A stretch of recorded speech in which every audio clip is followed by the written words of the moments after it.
માટે સાંભળીએ છીએ કે મને પુણ્ય મળે. તેથી પુષ્પદંત મહારાજે કહ્યું, હું તમારો મહિમા એટલા માટે ગાઉં છું કે મને પુણ્ય મળે, મારું મંગલ થાય. પોતાનો સ્વાર્થ ખુલ્લો કર્યો છે, મારું સર્વ રીતે મંગલ થાય ભગવાન, એટલા માટે મારી વાણી આપનો મહિમા ગાય છે. મમ વાણી ગુણ કથન પુણ્ય ભવત પુનામિતર્થેસ્મિન પુરમથન બુદ્ધિર્વ્યવસિતા પુરમથન બુદ્ધિર્વ્યવસિતા. ભગવાન મહાદેવનું નામ છે પુરમથન. હે પુરમથન, મારી બુદ્ધિને તમારા ચરણોમાં વ્યવસ્થિત સમર્પિત કરીને હું તમારો મહિમા ગાઉં છું. મારી બુદ્ધિ કોઈ જગ્યાએ ભટકી રહી છે, લટકી રહી છે, દૂષિત થયેલી છે નહીં. સંપૂર્ણ મારા જીવનની સર્વ ચેતનાઓ તમને સમર્પિત કરી, મારી બુદ્ધિને સંપૂર્ણ તમને સમર્પિત કરીને તમારો મહિમા ગાઉં છું. મારી બુદ્ધિની વ્યવસ્થિત મેં તમને સમર્પિત કરી છે. હે પુરમથન, ભગવાન શિવજીએ 3 પુરોનું દહન કર્યું. કાર્તિક સોમે તારકાસુરનો અંત કર્યો અને દેવતાઓના સેનાપતિ બન્યા. જ્યારથી મહાદેવના મોટા પુત્ર ભગવાન કાર્તિકે દેવતાઓના સેનાપતિ બને છે, ત્યારથી દેવતાઓનો પરાજય નથી થયો. દેવતાઓ હંમેશા દરેક ક્ષેત્રમાં વિજય રહ્યા છે. તેથી કથામાં ઘણીવાર કહ્યું છે કે જ્યારે મહાદેવનું દર્શન કરવા જાઓ ત્યારે ભગવાન કાર્તિકેયને ભૂલ્યા વગર યાદ કરવા. આપણે ઘણીવાર ભૂલી જતા હોઈએ.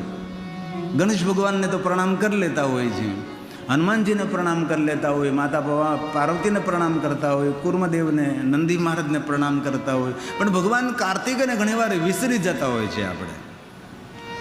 તો જે મનુષ્ય ભગવાન મહાદેવના સન્મુખ કાર્તિક સ્વામીને યાદ કરે છે તેને દરેક ક્ષેત્રોમાં વિજયની પ્રાપ્તિ થાય છે. કારણ કે કાર્તિક સ્વામી કોઈ દિવસ પરાજય નથી થયા.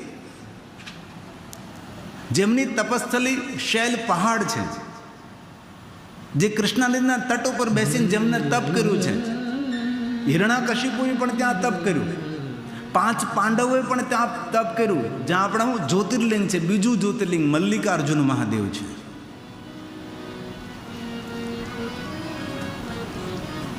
ભમરંબા દેવી સુંદર શક્તિપીઠ ત્યાં છે. ભગવાન રામની તપસ્થલી ત્યાં છે. ત્યાં સ્તંભેશ્વર મહાદેવ છે, કુમારેશ્વર મહાદેવ છે, સુરેશ્વર મહાદેવ છે, શિખરેશ્વર મહાદેવ વિરાજે શૈલ પહાડ પર. તમે જુઓ તો ખરા કેટલા કેટલા ભગવાન મહાદેવના લિંગ સ્વરૂપો છે. કતાર ગામમાં કતારેશ્વર મહાદેવ વિરાજે, તમારા સુરતની અંદર ગજેશ્વર મહાદેવ વિરાજે છે. પ્રાચીન તાપી મૈયાના તટ ઉપર ભગવાન મહાદેવના લિંગ સ્વરૂપો છે, જે સિદ્ધિને બુદ્ધિ આપનારા છે, જે સર્વ રીતે આપણું મંગલ કરનારા છે. એવા ભગવાન મહાદેવના લિંગ સ્વરૂપે સૂર્યપુત્રી તાપીના તટ ઉપર અદ્ભુત લિંગો છે, જેનું તાપી પુરાણમાં વિસ્તૃત વર્ણન છે. એવા ભગવાન મહાદેવ છે. ગંગાનું સ્નાન કરવાથી માણસનું કલ્યાણ થાય છે. યમુનાનું પાન કરવાથી મનુષ્યનું કલ્યાણ થાય છે. માતા નર્મદાનું દર્શન કરવા માત્રથી માણસનું કલ્યાણ થાય, પણ તાપી મૈયાને યાદ કરવા માત્રથી મનુષ્યનું સર્વમંગલ થાય. એવા તાપીના તટ ઉપર નિવાસ કરનારી આ સુરતની નગરી, પ્રગતિશીલ, પ્રભાવશાળી, સૌને આકર્ષિત કરનારી નગરી, સૂર્યનારાયણની કૃપા પાત્ર નગરી, સૂર્યનગરી. અને આ નગરના મધ્ય બેસીને આપણે ભગવાન મહાદેવની કથાનું શ્રવણ કરીએ છીએ. તો કાર્તિક સ્વામી તારકાસુરનો અંત કર્યો. એના 3 દીકરાઓ બચી ગયા હતા. તારકાસુરનો 3 પુત્રો, તારક, વિદ્યુમાલી અને કમલાક્ષ. આ 3 પુત્રો એટલા બળવાન હતા કે બ્રહ્માજીનું તપ કરી અને બ્રહ્માજીને કહ્યું કે તમે અમારા માટે 3 નગરો એવા બનાવો કે આકાશમાં રહી શકીએ અમે. કેવી ટેકનોલોજી છે, તમે વિચાર તો કરો. અત્યારનું વિજ્ઞાન વિચાર કર્યું છે કે આકાશમાં માણસ કઈ રીતે જીવી શકે અને કઈ રીતે રહી શકે તેની યોજના બનાવી. આ યોજના પહેલેથી આપણા શાસ્ત્રોમાં હતી કે આકાશમાં 3 નગરો એવા ધાતુના બનાવ્યા કે 3 નગરોમાં 3 અસુરો રહેતા હતા અને 3 અસુરોને મહાદેવ જ મારી શકે. મહાદેવ વગેરે કોઈ તેનું મૃત્યુ ન કરી શકે. અને પછી તો મહાદેવની ભક્તિથી વંચિત બને છે અને સ્વયં મહાદેવજી ત્રણ પૂરોને બાળીને ભસ્મ કરે છે અને દેવતાઓએ તેમને કહ્યું પુરમથન આપનું નામ રહેશે, ત્રિપુરારી આપનું નામ રહેશે. ભગવાન શિવજીના એક નામ પાછળ એક કથાઓ જોડાયેલી હોય છે. આવા ભગવાન મહાદેવ છે. અસિત ગિરી સમમ સ્યાત કજ્જલમ સિંધુ પાત્રે. કોણ સમજી શકે, કોણ સમજાવી શકે, કોણ કહી શકે? અસિત ગિરી સમમ સ્યાત કજ્જલમ સિંધુ પાત્રે. પુષ્પદંત કહે છે 7 સમુદ્રોની શાય બનાવવામાં આવી, તો પણ કોણ મહિમા લખી શકે? માતા સરસ્વતી દિવસ રાત્રિ લખે, કલ્પવૃક્ષની ડાળી બનાવીને તેની કલમ બનાવે, અને મહાદેવ તમારા ગુણગાન લખ્યા કરે તો પણ લખી ન શકાય. એવા મહાદેવ તમારા ગુણગાન છે. આ પુષ્પદંતનો પ્રસાદ છે. અસિત ગિરી સમમ સ્યાત કજ્જલમ સિંધુ પાત્રે સુરતરુવન શાખા લેખની પાત્ર. મૂળ એટલે પૃથ્વી. લિખયતિ ગૃહીત્વા શારદા સર્વકાલમ. તો પણ લખી ન શકાય. તદપિ તવ ગુણાનાં નિષ્પારં નયાતિ. નિષ્પારં નયાતિ. ભગવાન વ્યાસજી કહે ન તવે તદ વર્ણિયામહે. હું તમારો મહિમા ગાવા માટે સમર્થ નથી. આવું ભગવાન મહર્ષિ વ્યાસજી બોલ્યા છે. પણ ભગવાન શિવ અને પાર્વતીને પ્રણામ કર્યા છે. જગત પિતર શંભુ જગત માતરમ શિવા. કાક આપણા સૌના માતા પિતા ભગવાન શિવ અને પાર્વતી છે. માતા છે પાર્વતી દેવી, પિતા દેવો મહેશ્વર. માતા ચ પાર્વતી દેવી આપણા સૌની માં. અને શિવ મહાપુરાણમાં એ પણ કહ્યું છે કે જેને પોતાની કુળદેવીની ખબર ન હોય એ મા પાર્વતીને પોતાની કુળદેવી તરીકે સ્વીકારી શકે છે. જેમને પોતાના ઈષ્ટદેવની ખબર ન હોય એ મહાદેવને પોતાના ઈષ્ટદેવ તરીકે સ્વીકારી શકે છે. આપણા સૌના એક કુલદેવતા હોય. આપણા આચાર્ય દેવ પૂજા કરે ને ત્યારે યાર તમારા કુલદેવતાને યાદ કરો, તમારી કુલદેવીને યાદ કરો, પણ ખબર હોય તો યાદ કરો ને તમારા ગોત્રને યાદ કરો. આ બધું જ આપણી પરંપરામાં જોડાયેલું હોય છે. તો જેને પોતાની કુળદેવીની ખબર ન હોય એની કુળદેવી મા ઉમૈયા, જેને પોતાના ઈષ્ટદેવની ખબર ન હોય એમના ઈષ્ટદેવ મહાદેવ. અને આખા જગતના મા બાપ છે. એટલા માટે કહ્યું છે માતા ચ પાર્વતી દેવી પિતા દેવો મહેશ્વર. જેટલા મહાદેવના ભક્તો છે, અમારા બાંધવ છે, અમારો પરિવાર છે, અમારા સખા છે, અમારા મિત્ર છે. કોઈ પણ જાતિનો, કોઈ પણ જ્ઞાતિનો, કોઈ પણ વર્ણનો, કોઈ પણ દેશનો, કોઈ પણ વેશનો, કોઈ પણ મનુષ્ય જે મહાદેવનો ભક્ત છે એ અમારો પરિવાર છે, અમારા કુટુંબનો એક સભ્ય છે. તેથી કહ્યું બાંધવાહમ શિવ ભક્તા. જેટલા મહાદેવના ભક્તો તમારા બાંધવ છે, અમારા બંધુ છે, અમારા ભાઈ છે. સ્વદેશો ભુવનત્રયમ સ્વદેશો ભુવનમ ત્રયમ. હે મહાદેવ, પ્રણામ કરું છું. હે મા ભવાની, હું પગે લાગુ છું. આપના પુત્રને હું કેવી રીતે ભૂલી શકું? તત પુત્ર છે ગણાધીશમ. અમારા આચાર્ય બ્રાહ્મણો ભગવાનની પૂજાનો પ્રારંભ કરે ને એ પહેલાં ભગવાન ગણેશને યાદ કરે. ગણેશ વગર કોઈ પૂજાનો પ્રારંભ ન થાય. અને મને કહેતા ઘણું દુઃખ થાય, મારે કહેવું ન જોઈએ, પણ વર્તમાનમાં ઘણી બધી વિચારધારાઓ એવી છે કે જેને ગણેશનું પણ સ્થાન છોડાવી દીધું છે. પોતાના અનુયાયીઓને ગણેશજીની પૂજા પણ છોડાવી દીધી છે. આવી અનેક વિચારધારાઓ અત્યારે જે સનાતનને નુકસાન કરનારી છે. આપણા સનાતનને ડેમેજ કરનારા બહારના લોકો તો બહુ છે, પણ અંદરના ઓછા નથી. આ બધા જ આપણી સાથે રહીને આપણું જ અહિત કરનારા છે. તો ગણેશ વગર કોઈ પૂજાનો પ્રારંભ નહીં.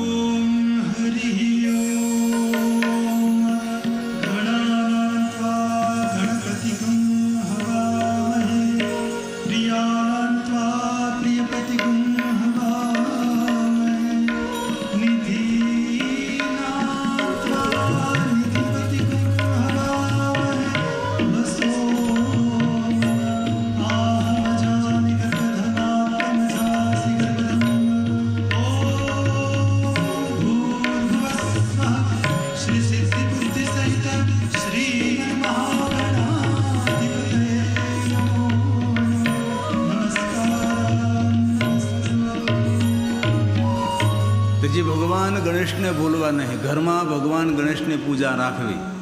ભલે કોઈ વિચારધારાવાળા તમને એમ કે આપણે ગણેશની જરૂર નથી, આપણે શંકર ભગવાનની જરૂર નથી, આપણે માતાજીને જરૂર નથી, તેને કહીજો અમારે તારી જરૂર નથી. અરે ગણેશ તો અમારી પરંપરા છે. અમારા નાના મોટા પ્રસંગોમાં ગણેશજી અમારે પહેલા હોય છે, જે વિઘ્નોને દૂર કરનારા છે ને જીવન મંગલમય કરનારા છે. વિઘ્નેશ્વરાય વરદાય સુરપ્રિયાય. જેટલા દેવતાઓ છે બધા દેવતાઓને વહાલા એ ગણેશ ભગવાન છે. દરેક વરદાનો આપવામાં સામર્થ્ય ધરાવે છે.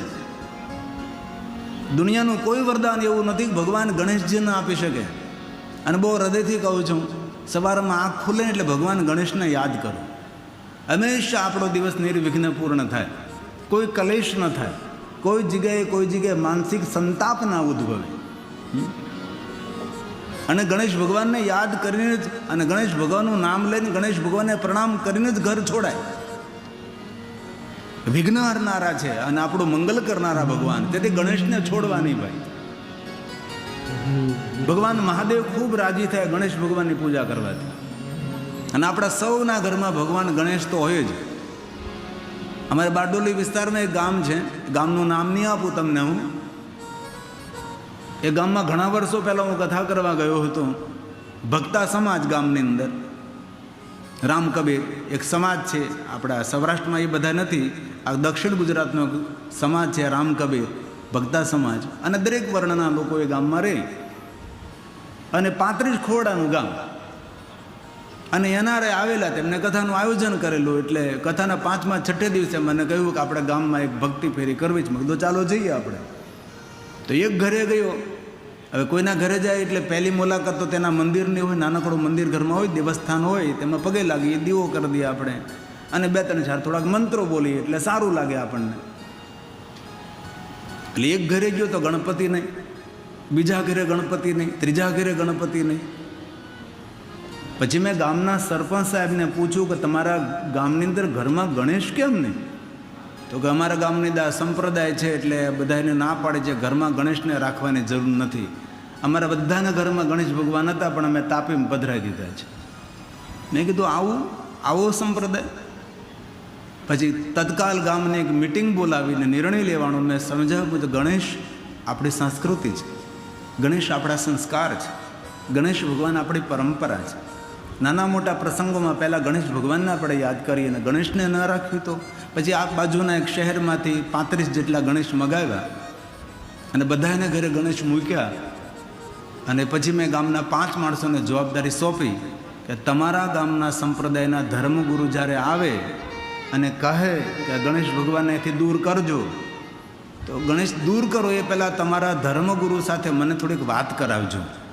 એટલે આજે લગભગ 10 વર્ષથી હજી ફોન નથી આવ્યો. એટલે મને એમ લાગે છે ગણેશ ભગવાન સલામત હશે એના ગામની અંદર. અરે દીકરાના લગ્ન થાય પરધામ ગણેશ સારો રે મારા ગણેશ દુંદાળા, ગણેશ દુંદાળાને મોટી વાડાળા.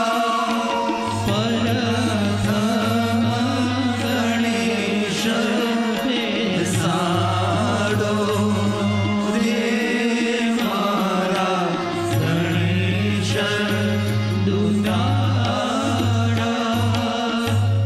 તો વિઘ્નોને હરનારા, આપણું સર્વ મંગલ કરનારા ભગવાન ગણેશ. આ વ્યાસ ભગવાન શિવ મહાપડ ગ્રંથનો પ્રારંભ કરે, એના બાપનો મહિમા ગાવાના છે, તો દીકરાને ભૂલ્યા નથી. તો એ ગણેશજીને પ્રણામ કર્યા છે. ગણેશ ભગવાન હું તમને પ્રણામ કરું છું.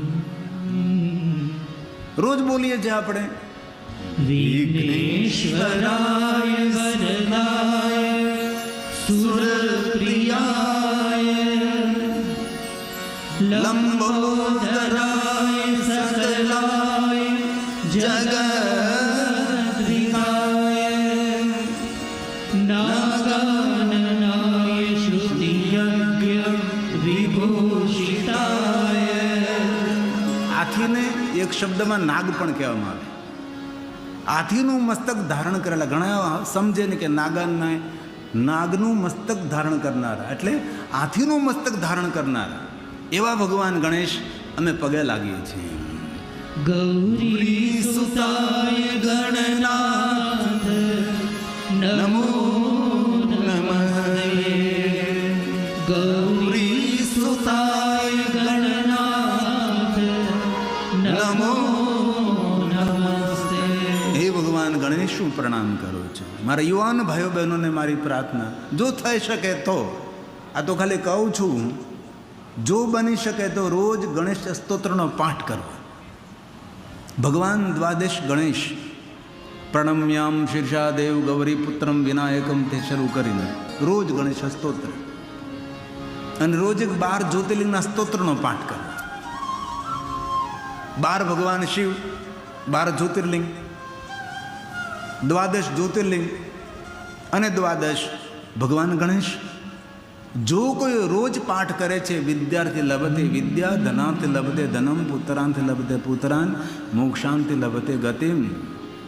જપેદ ગણપતિ સ્તોત્ર પ્રણમ્યામ શીર્ષાદેવ ગૌરી પુત્ર.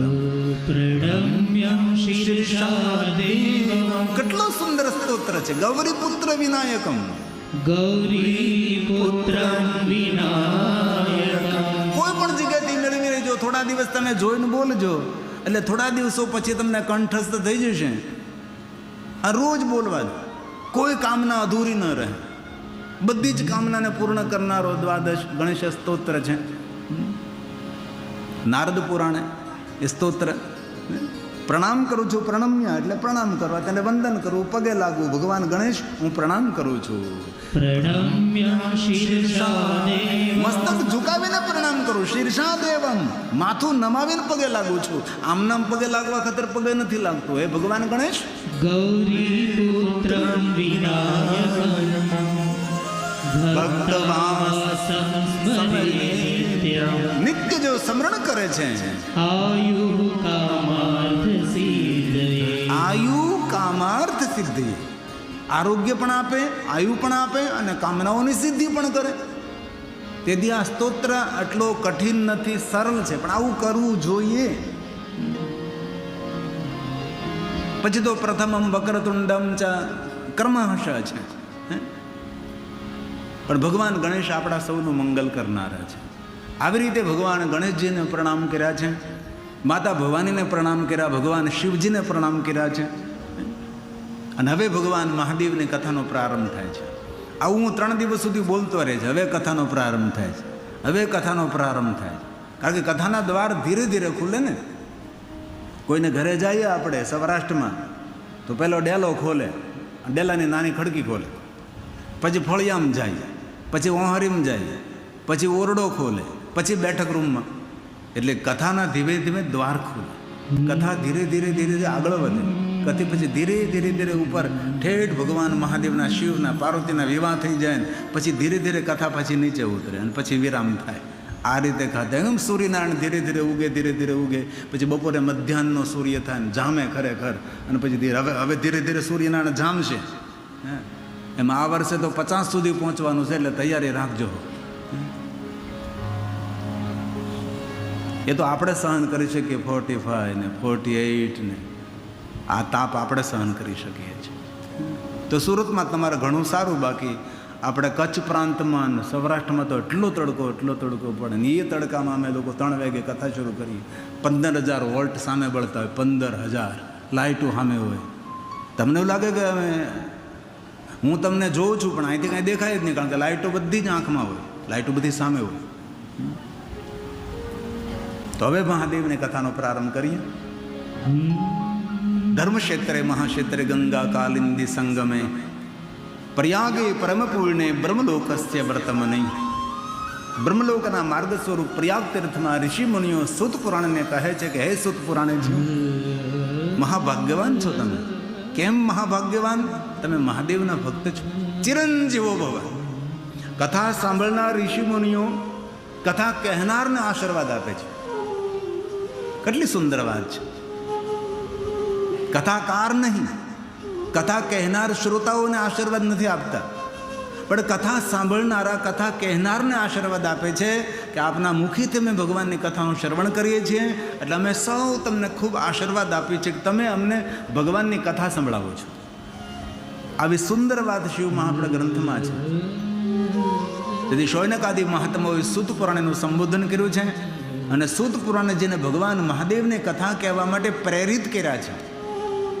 એક એક શ્લોક મહાદેવની પૂજા, એક એક શ્લોક શંકર ભગવાનનું આરાધન છે, એક એક શ્લોક પ્રણામ છે અને પુણ્ય આપનાર છે. આ બધા શ્લોકો પુણ્ય આપે છે. એ અત્યારે નહીં ખબર પડે, ધીમે ધીમે કથા સાંભળીને પછી થોડા દિવસો જશે, એમ થશે એમ થશે, ધીરે ધીરે આપણા કાર્યો સફળ થવા લાગશે, કંઈક જીવનમાં નવીનતા દેખાય, કંઈ સારું દેખાવા લાગ્યું છે, ત્યારે સમજી લેવું છે કે કથા ઉગી જ, કથા ઉગે જ. પણ પદમ આદરણ્ય સાથે, આદર સાથે, બહુ જ માન સન્માન અને ભક્તિ સાથે કથાનું શ્રવણ કરે, એના માટે કહ્યું પરમ આદરણ્ય કથા સાંભળે તો. તેથી હવે કથાનો પ્રારંભ થાય છે. સૂત પુરાણનું સુંદર સંબોધન થાય છે. સૂત સૂત મહાદેવ સાથે જે વસ્તુ જોડાયેલી છે તેને મહાશબ્દથી સંબોધન થાય. મહાદેવનો ભક્ત પણ મહાભાગ્યવાન કહેવાય. મહાદેવની કથા સાંભળવાથી પુણ્યની મહાપુણ્ય મળે. ભગવાન મહાદેવની પૂજાને મહાપૂજા કહેવાય. મહાદેવની આરતીને મહાઆરતી કહેવાય. મહાદેવના પ્રસાદને મહાપ્રસાદ કહેવાય. મહાદેવના દર્શનને મહાદર્શન કહેવાય. મહાદેવની કથાને મહાઅદ્ભુતામ કથા. કથા સાંભળનાર આત્માની મહાત્મા છે. મહાદેવની રાત્રિને રાત્રિ ન કહેવાય, મહાશિવરાત્રિ કહેવાય. તેથી જે વસ્તુ મહાદેવ સાથે જોડાણી છે બધી જ વસ્તુને મહાશબ્દ સાથે સંબોધિત કર્યું છે. દેવતાઓનો પ્રસાદ પણ મહાદેવનો મહાપ્રસાદ, દેવતાઓની આરતી પણ મહાદેવની મહાઆરતી, એ મહાદેવ છે. તેથી કહ્યું મહાભાગ. કથા સાંભળનારો ભાગ્યવાન નથી, મહાભાગ્યવાન છે. આવું ભગવાન કહે છે. સૂત સૂત મહાભાગ ચિરંજીવ સુખી ભવ. કથા સાંભળનાર ઋષિ મુનિઓ કહે છે, હે સૂત પુરાણજી, તમારા મુખેથી અમે કથા સાંભળીએ છીએ, અમે સૌ તમને આશીર્વાદ આપીએ છીએ, ચિરંજીવો ભવ, ખૂબ ધરતી પર લાંબા સમય સુધી રહો, અમને ભગવાનની કથા સંભળાવો. હે સૂત પુરાણજી, સૌને શાંતિ આપનારી, સુમતિ આપનારી, સંપત્તિ આપનારી, શંકરો પરમામ કથામ, મનુષ્ય માત્રનું પરમ મંગલ અને પરમ કલ્યાણ કરનારી ભગવાનની કથા કહો. આવું મહાત્માઓએ સૂત પુરાણને કહ્યું. યશા વયસી શંકરો પરમામ કથા. તમને કોઈ પૂછે કથા શું આપે તો તમે શું કહેવાના? લ્યો, કથા શાંતિ આપે છે. તેથી મહાત્માઓએ કહ્યું કે શાંતિ આપનારી ભગવાનની કથા કહો. શંકરો પરમામ કથા. શંકરો પરમા. ભગવાનની કથા શાંતિ આપે છે. ભગવાનનું નામ શાંતિ આપે છે. અને એક વાત કહું, શાંતિનો દાતા કોઈ હોય ને તો મહાદેવ છે. મહાદેવ વગર કોઈ શાંતિ ના આપી શકે. ખુદ શાંત રહેનારો દેવ છે. કોઈ ઉછલકૂદ નહીં, કોઈ ઉપદ્રવ નહીં, દેખાવ નહીં, કોઈ દંભ નહીં. એવા મહાદેવ છે. કેટલા સરળ દેવ છે. શિવજી કેટલા દિવ્ય દેવ છે. તો અનેક માણસોએ મહાદેવને છોડી દીધા, મહાદેવને છોડી દીધા. ભારત દેશમાં 20,000થી વધારે સંપ્રદાયો છે અને સંપ્રદાયના કારણે આપણે શું જુદા પડી ગયા, આપણે સૌનું સંગઠન વિખાઈ ગયું. અમે મહાદેવની કથા ન સાંભળી, અમારા ધર્મમાં નથી આવતું. અરે ભાઈ, ધર્મ ધુરંધર તો મહાદેવ છે, સનાતન તો શિવ છે, અને તું મહાદેવને જ ન માને, મહાદેવની કથા ન સાંભળે, અમારા ધર્મમાં નથી આવડતું, એટલે કહેવા શું માગે તું? હજી પણ આવા લોકો છે, હજી પણ આવા લોકો છે. નારદજીને સંતાપ થયો. ભગવાન વિષ્ણુ ભગવાનને પૂછ્યું નારદે કે ભગવાન વિષ્ણુ, મારા હૃદયમાં સંતાપ થાય છે, તો સંતાપમાંથી છૂટવા માટે મારે શું કરવું જોઈએ? તો ભગવાન વિષ્ણુએ શું કહ્યું? રામચરિત માનસ, તમે મહાદેવનું ભજન કરો, તમે શિવજીનું ભજન કરો, તમને શાંતિ થશે. આ ભગવાન વિષ્ણુ બોલ્યા છે અને તુલસીનો પ્રસાદ છે. મહાદેવનું ભજન કરો તમે, તમને તરત શાંતિની અનુભૂતિ થશે. અને ક્યારેય પણ આપણા જીવનમાં કોઈ એવો અશાંતિનો પ્રસંગ બને, મહાદેવને ખૂબ યાદ કરવા. મહાદેવ શાંતિ આપનારા દેવ છે. સંપત્તિ, સુમતિ બધું જ ભગવાન આપે. દુનિયાની એક પણ વસ્તુ એવી નથી જે મહાદેવ ન આપી શકે. શિવજી બધું જ આપે, પણ ભજો મહાદેવને. તેથી ભગવાન શ્રી હરિ, ભગવાન વિષ્ણુ નારદને કહે છે કે નારદજી, તમારે શાંતિ જોતી હોય તો હું કહું એમ કરો. શું કરો?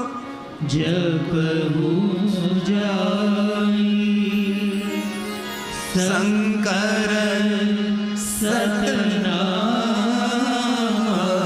મહાદેવનું ભજન કરો, મહાદેવનું ભજન કરો તો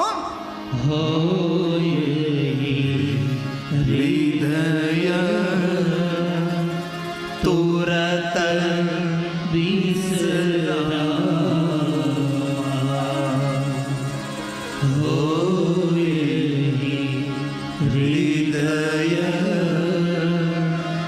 તુરત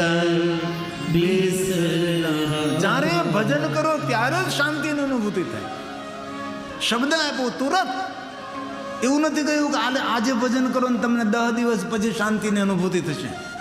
એવું ન કહ્યું. તે સમયે તમને શાંતિનો અનુભવ તો કરજો. આપણે ક્યારેક ભગવાનને કરવું. આપના જીવનમાં, કોઈના જીવનમાં શાંતિ ન આવે, પણ જીવન છે ભાઈ. આ દુનિયાની કોઈ નદી સીધી નથી ચાલતી, બધી નદીઓ ટેઢી મેઢી ચાલે. એમ જીવન પણ એક નદીનો જલપ્રવાહ જ છે. ક્યારેક અવરોધ વિરોધ, ક્યારેક કાંઈ ન કાંઈ જીવનમાં તકલીફ ક્યારેક કઈ આવીને ઊભી રહીને આપણને ખબર નથી. પણ ક્યારેય એવા દિવસો ન આવે, ભગવાન કરે પણ આવે, તો આ એક સુંદર માર્ગ છે. ભગવાન શિવનું ભજન કરવું. ભગવાન શિવજી શાંતિ આવે. શાંતિ સ્થાય ને વિના નહીં. બ્રહ્માજીએ નારદને કહી દીધું કે નારદજી, મહાદેવના ભજન વગર દુનિયામાં કોઈને શાંતિ મળી નથી ને શાંતિ મળવાની પણ નથી. શાંતિનો દાતા મહાદેવ છે.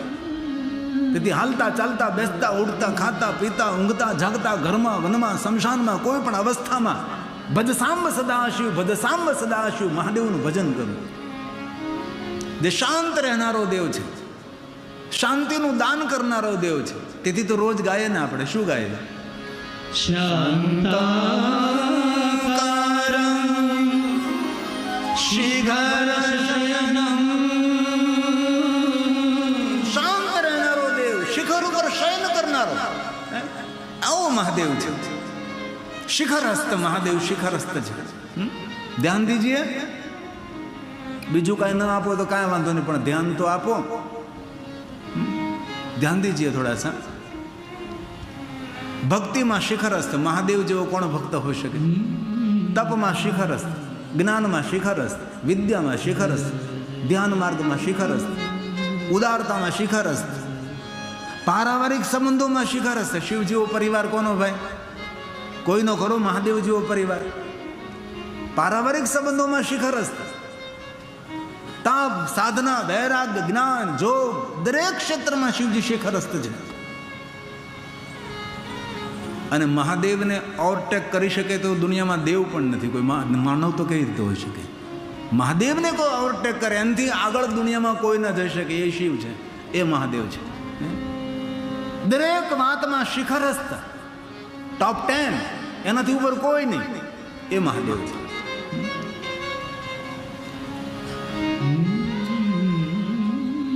સંસ્કૃતિ ધામના દરેક સભ્યોને ખૂબ ધન્યવાદ આપું છું કે તમે ખૂબ સુંદર ભગવાન મહાદેવની કથાનું આયોજન કર્યું, અને એમાંય મને કથા કહેવાનો અવસર આપ્યો. એટલા માટે ખૂબ આભાર અંકિતભાઈ. આપના 400 સભ્યોનો ખૂબ આભાર. અગર તમે મહાદેવની કથા કહેવાના હતા, કોઈ પણ મહાદેવના કથાકારને બેહાડી દો તમે તો કરી શકો, પણ મને તમે અવસર આપ્યો એ બદલ ખૂબ હૃદયથી ધન્યવાદ. હૃદયથી આપનો આદર. અને આપ સૌ એટલી શાંતિથી કથા સાંભળો છો, આટલી મોટી શ્રોતાઓની સંખ્યા છે, તો પણ ટાંચણી પડે તો અવાજ આવે. એટલી નિરવ શાંતિથી ભગવાનની કથાનું શ્રવણ કરી રહ્યા છો. એક વાત કહું, કોઈ સાધુ, કોઈ સંન્યાસી, કોઈ વૈરાગી, કોઈ ત્યાગી, કોઈ બાવાજી હિમાલય પહાડમાં 12 વર્ષ બેસીને તપ કરે, જે પુણ્ય મળે ને એ પુણ્ય મહાદેવની કથા સાંભળવા માત્રથી પ્રાપ્ત થાય છે.